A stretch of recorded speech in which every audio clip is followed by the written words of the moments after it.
15 seconds. Guidance is internal. 10, 9. Ignition sequence start. Space Nuts. 5, 4, 3, 2. 1, 2, 3, 4, 5, 5, 4, 3, 2, 1. Space Nuts. Astronauts report it feels good. Hello again, and thank you for joining us on Space Nuts, where we talk about astronomy and space science and all sorts of other things. And it's great to have your company. My name is Andrew Dunkley, your host. And on today's edition, episode 290, by the way, we're going to do what we do traditionally every fifth episode, and that is dedicate the entire show to the audience. So these are questions that have come from you. Some we've heard from before, some we have heard from for the very first time. And not surprisingly, given that the James Webb Space Telescope has reached its destination, it has become the go-to topic when it comes to audience questions. So we're going to tackle a couple of questions about James Webb, but one of our old favourites is back, and that is the black hole. We'll talk about that as well. And look-back times. This is interesting. This sort of relates to the James Webb Space Telescope, but it's more specifically about how we sort of look into space and see what we're seeing, and plenty more, including questions about satellites in space and radiation shielding. That's all to come on this edition of Space Nuts. And joining me as always, my better half, my partner in crime, the man who knows all the answers to all the questions in the universe and beyond, Professor Fred Watson, astronomer at large. Hello, Fred. Hi, Andrew. No pressure there, of course. None at all. She'll be right. Always. Yeah, that's a great Australian attitude. Yep, she'll be right. She'll be right. Now, I know if you watch on YouTube, you can generally see where we are and what we're doing. Can you see what's over my shoulder, Fred? Yes, I can. I can see a garment. A garment, is that what you're calling it? It's a garment. That is something I've had for many, many years, a couple of decades. It is a Cincinnati Bengals jersey, and I've got it hanging up proudly because the Cincinnati Bengals are into the Super Bowl. So to our Cincinnati listeners, why not us? Why not us? Why not us? I'm very, very hopeful. Can't wait. I'll be stuck in an airport when the game's on, so hopefully they'll have it on there. Yeah, hopefully, Andrew. Hopefully, yes. I love American football. I understand the rules. I know how it all works, and I've been a follower of the Bengals, a long-suffering follower for nearly 40 years. So I've got my fingers and toes and everything crossed in anticipation. Very They're good. playing against the Rams, I think. I do like the Rams too. If Cincinnati hadn't made it, I would have gone for the Rams. So. But I'm not going to fall back on that. It's Cincinnati all the way for me. Okay, now enough of that. Nothing to do with space except the stuff between our ears. Let's get on to our very first question, Fred, and this one comes from Amsterdam. Hi guys, this is Bart from Amsterdam, the Netherlands. I was wondering now with the James Webb Telescope in space and doing very well, luckily. And thinking about that it will maintain maybe for 20 years working, and it's taken a lot of time to develop this one. Are scientists already working on another telescope that even has more possibilities than the James Webb now?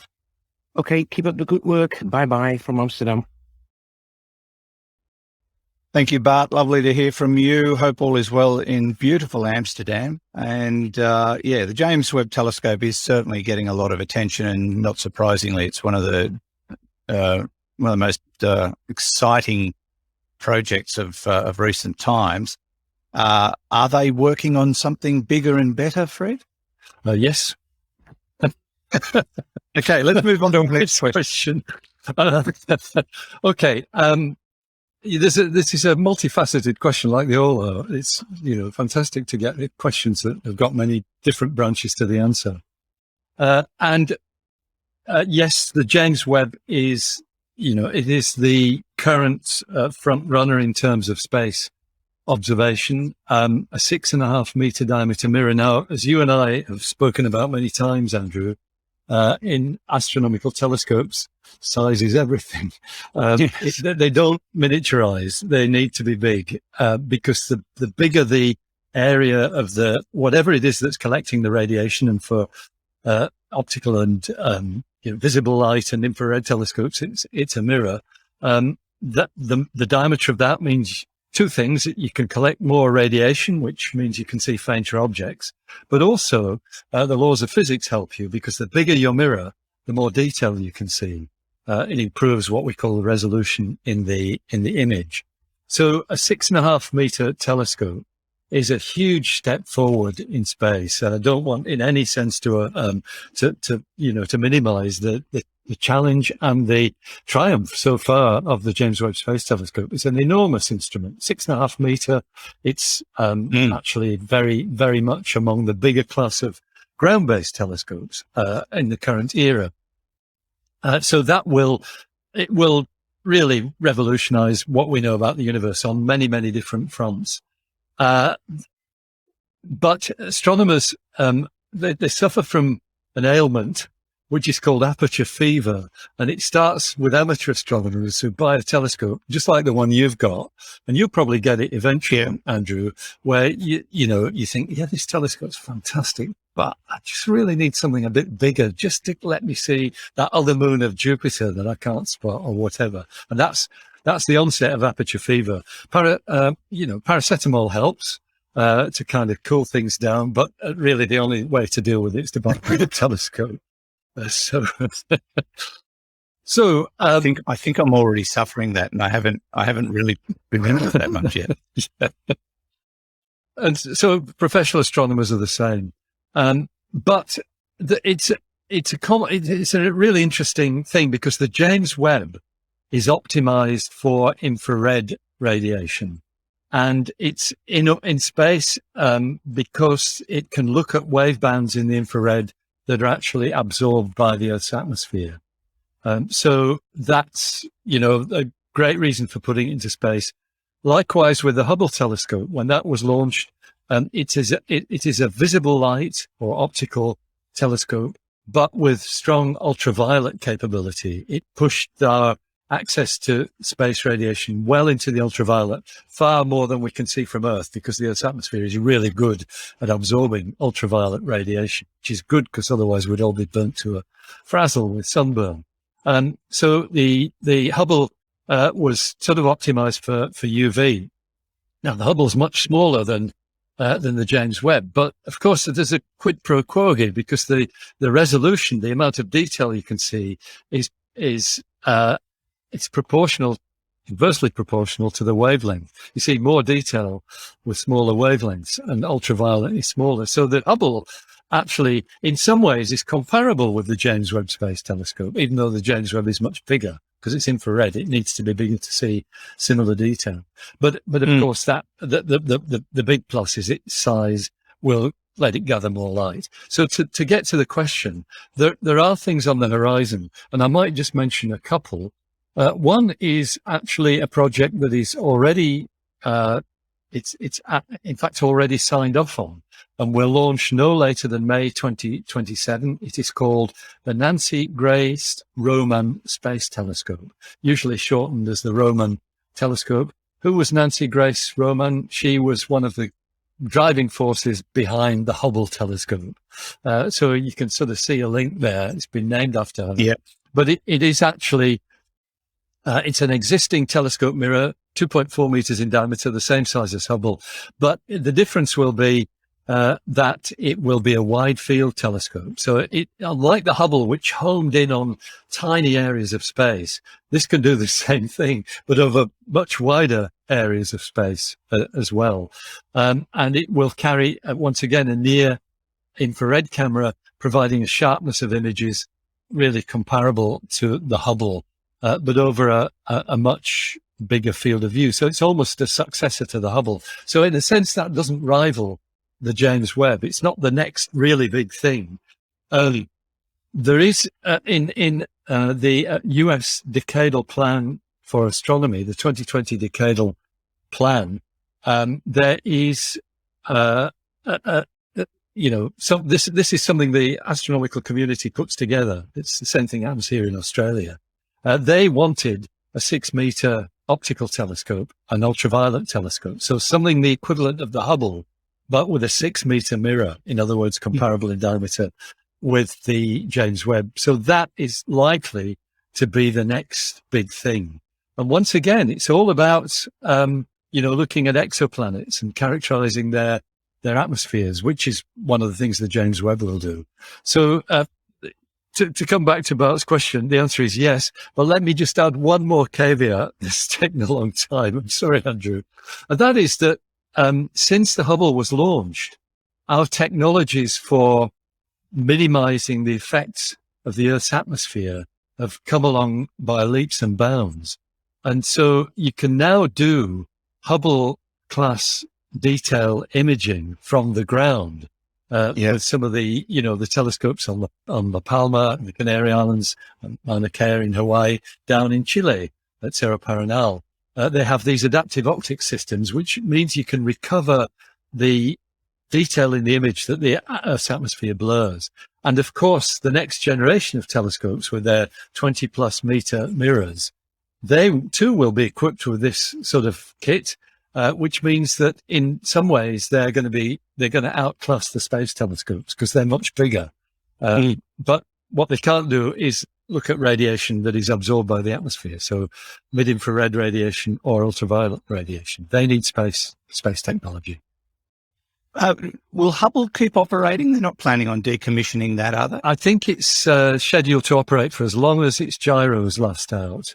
The problem with the Hubble is it is a large piece of space junk. It's a very heavy, a massive, orbiting body. So it needs to be, it's in a 600-kilometer orbit, but it does need to be deorbited. And I think the last mission, servicing mission, I hope I'm right in saying this, but it's, as I recall things, they attached mounting points onto the outside of the Hubble. This was the one before, I think it was before 2011 when the shuttle, wrapped up. They replaced gyros on the Hubble and also put these grapnel points on the outside. So a future robotic spacecraft can dock with it and deorbit it by using its thrusters to bring it down. Okay. Don't know when that'll be. Very interesting. Yeah. No plans at the moment, I think. No. Well, just keep using it till it breaks, I reckon. It's still a fantastic resource for astronomy. Absolutely. Yes, indeed. Good to know they're going to keep going that way as well, which, just expand our knowledge regardless of which method they use. Exactly. The technology is advancing so fast. Thank you, Bart, for your question. Let's move on to an old friend of ours, Paddy the Roofer. G'day, Fred and Andrew. Paddy here, Roofer. My daughter Alyssa has got one more question about the James Webb. Now, it's 1 million kilometres away, and she says, well, how is it that far away? And if it's that far away, can it take a picture of Earth or where we live? I thought that was actually amazing what she said. But, can it take a picture of Earth? That'll look pretty awesome, I think. And that's what she reckons too. So may the force be with you. And, that's it. Uru.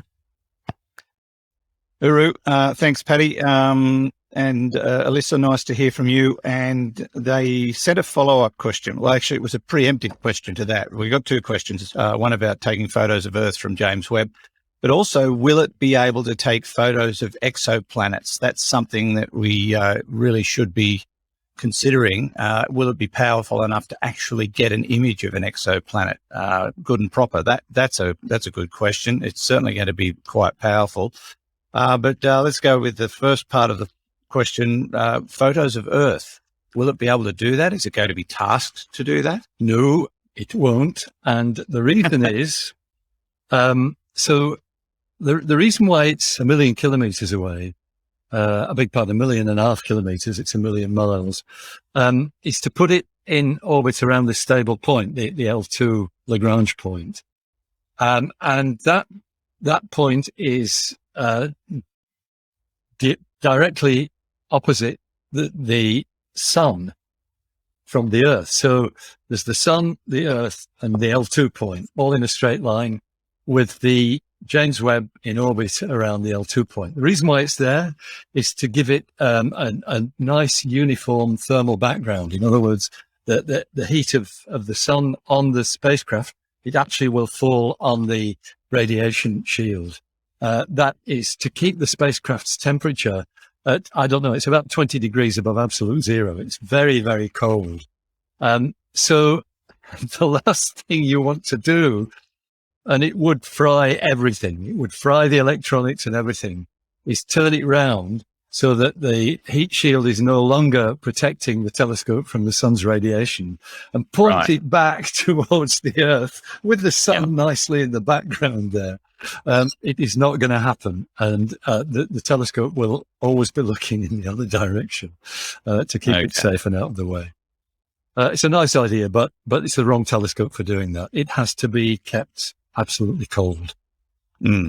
What about photos of exoplanets? It will do that, I'm sure. And there are already a handful of exoplanets that have been directly imaged. It's probably, I think it's less than 20, if I remember rightly, by telescopes equipped with devices that sort of block out the light of the parent star. So what you need is the adaptive optics systems we were just talking about, which get rid of the distorting effects of the Earth's atmosphere. And you need an instrument called a coronagraph, which is a device that it's basically just a mask in the focus of the telescope that blocks out the light of a star and lets you see what's around it. It lets you look at its environment in great detail. And there are just a few planetary systems that kind of lend itself to this sort of technology. Most of our exoplanets have been discovered by indirect methods. So it's quite rare to be able to see direct images of exoplanets. You can find them on the web. There's actually a movie of one of those systems where there are 4 planets doing this lovely resonant set of orbits. Oh, I've seen that, I think. Yeah, it's fabulous stuff. But that's the rarity. But I think the hope of planetary scientists is that the James Webb will actually increase the number of targets where we can see the direct images of exoplanets. All right. Thank you, Paddy. Thank you, Alyssa. And hopefully we answered your question.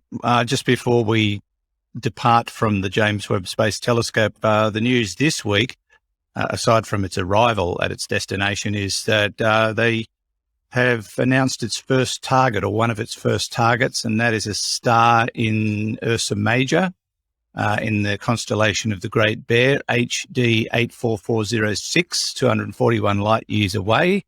They chose that one because A, you can't see it with the naked eye from Earth, but B, it seems to be an Earth-like sun, or a sun-like a star similar to our own sun. So that's why it's interesting to us. So that appears to be the first target for it. Yep. And we await the images of that with interest. Yes, it's going to be a few months yet, isn't it? It is, Not really. It's a few months. That's mid-year probably, before they start sending us piggies. So on Instagram, I believe. Instagram, yeah. All right, we'll continue shortly. You're listening to Space Nuts with Andrew Dunkley and Fred Watson. Okay, we checked all 4 systems and keying with a go. Space Nuts. I'd just like to send a little shout out to our patrons, the people who choose off their own bat to support us financially. We really are appreciative of that, and there are several people that do that. They're in the hundreds now, so that is fantastic. If you would like to look into becoming a patron, you can do that via our website, spacenutspodcast.com, and just click on the supporter tab and find out more about it. We're not going to make you do it. We're never going to make the departing of money from you to us a mandatory part of the deal. It is certainly optional, but for those who have certainly decided to do that, and it was a listener idea at the very beginning, thank you, and it is greatly appreciated. Now let's continue with the questions, Fred. And our next one comes from, I think it's New York. Hi, Andrew and Fred. I have a question relating to the James Webb Telescope. This is Richard from New York, and I love your show.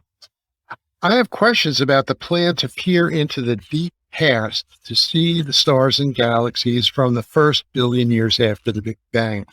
What I do not understand is how one can do that. Now, I understand that distant objects whose light is very much redshifted are furthest away and receding from us the fastest, and that they are presumably older because the light they emitted and that we see traveled so long to get to us. But it seems to me that any object that emitted light during the first billion years was necessarily a lot closer to our vantage point, the universe having been smaller then, and that light emitted must have passed us in space long ago. So how can we ever see it? Now, if we are carried by expanding space away from that light source faster than the speed of light, then the light will not reach us at all, or will be visible behind us as we catch up to it. If the light is riding on expanding space along with us and always traveling at the relative speed of light like it's supposed to, then that early light should still have passed us by. We cannot see yesterday's light. Once I was told that the telescope can be aimed in every direction to see the beginning of the universe because there is no center point of origin. Space expanded everywhere, so everywhere is the same. Nevertheless, everywhere will have emitted its early light so long ago that it still must have passed us here long ago. So where am I going wrong? Look forward to your answer. Thanks a lot. Actually, Richard, while you were going through your question, I was watching Fred and he was nodding and shaking his head. So I think what happened there is you were hitting a nail and you hit it a few times and you missed it a few times. So, yeah, okay. Richard did ask where he went wrong. So, Yeah. you know, where do you want to start? Well, let's start at the beginning. The bit that Richard was saying about the universe being effectively the same in all directions is correct. And yes, we can look back to still see the flash of the Big Bang, which is the most distant and most ancient thing we can see.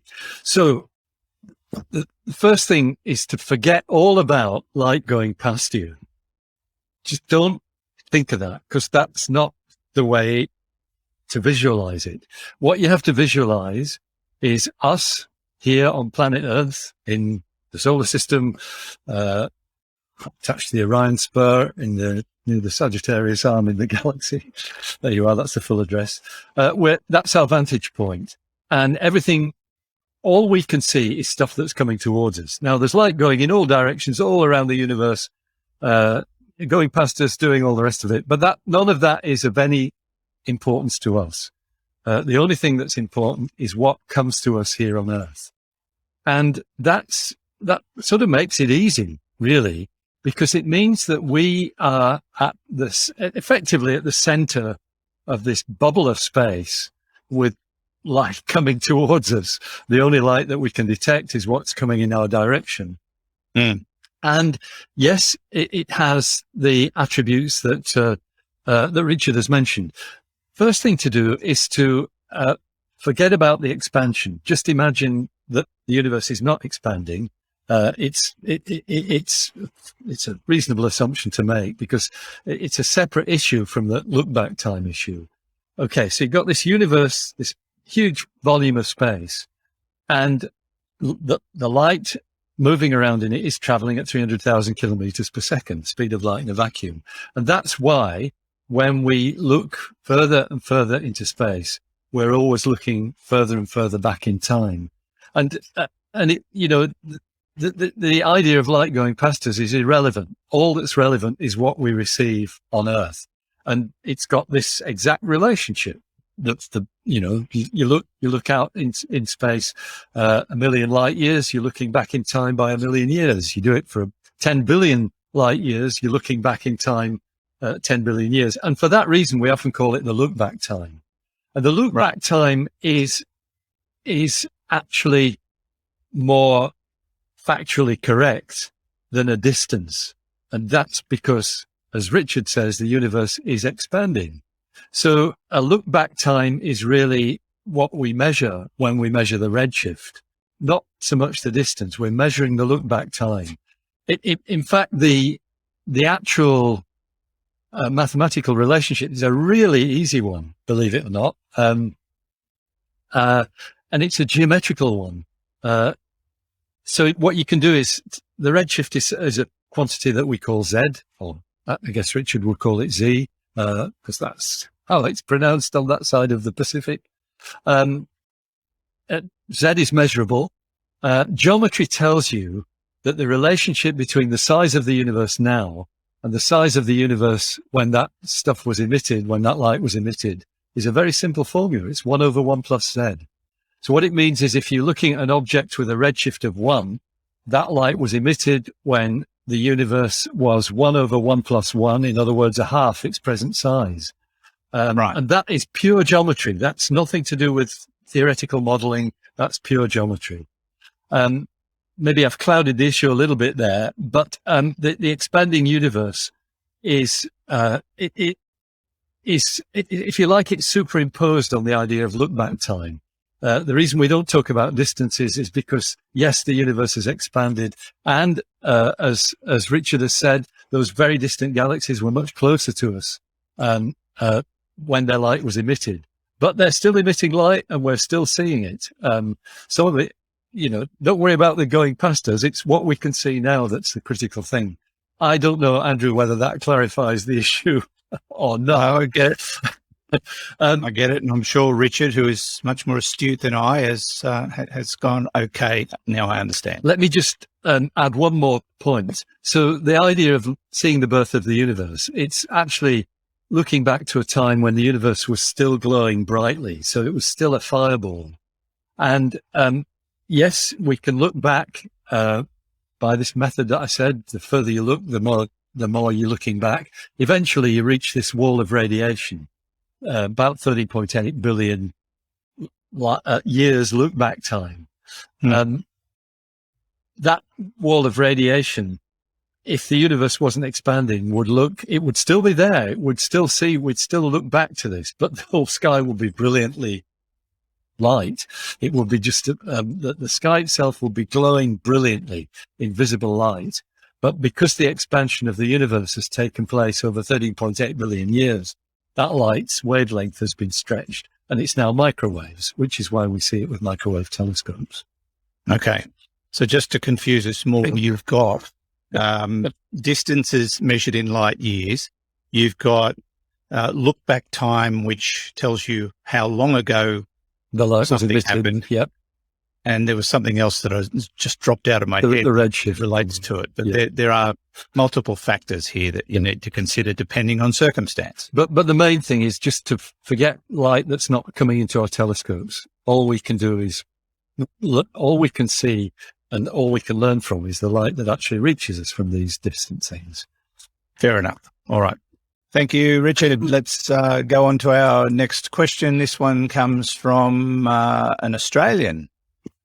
Damien here from the Goldie. Another beautiful day.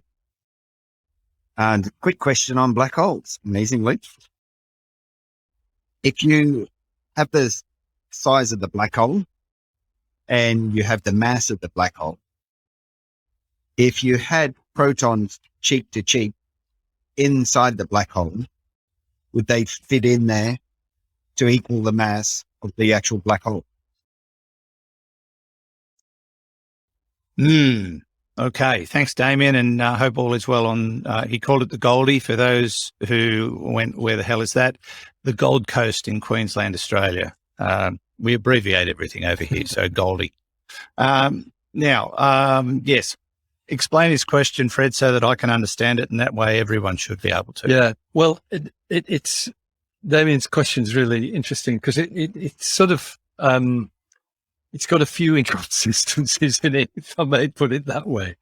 Let me start by talking about it. Damien talks about the size of the black hole and the mass. And a black hole doesn't have size. It is a single point. It's a dimensionless entity. It does have mass, however. I did see a diagram that somebody put up. It might have been on one of the Space Nuts Facebook pages the other day, which was a simple diagram of a black hole. And it basically sort of went wide, then narrowed down into a flute, and then hit a point that was nothing, called a singularity. Yeah. And then it expanded out the other side the same way. So That sounds like that's what you're getting at. sounds there. like a wormhole. Could be a wormhole. Well, yeah. If it it's exposes supposed to be a diagram of a black hole. I think. Anyway, whatever it is, it's got no dimensions. What does have dimensions, though, is the event horizon. And so, the event horizon is the point of no return. It's the black bit of the black hole. But the diameter of the event horizon is directly related to the mass of the black hole. So the two of them are, they're inextricably linked together. Now, the bit about if you had a bunch of protons all cheek to cheek, then it wouldn't be a black hole. It would be it would be a neutron star. Neutron stars are made mostly of neutrons, but they do have protons as well, because otherwise they wouldn't be able to have magnetic fields. And that object is something whose density has not become enough for it to collapse into a black hole.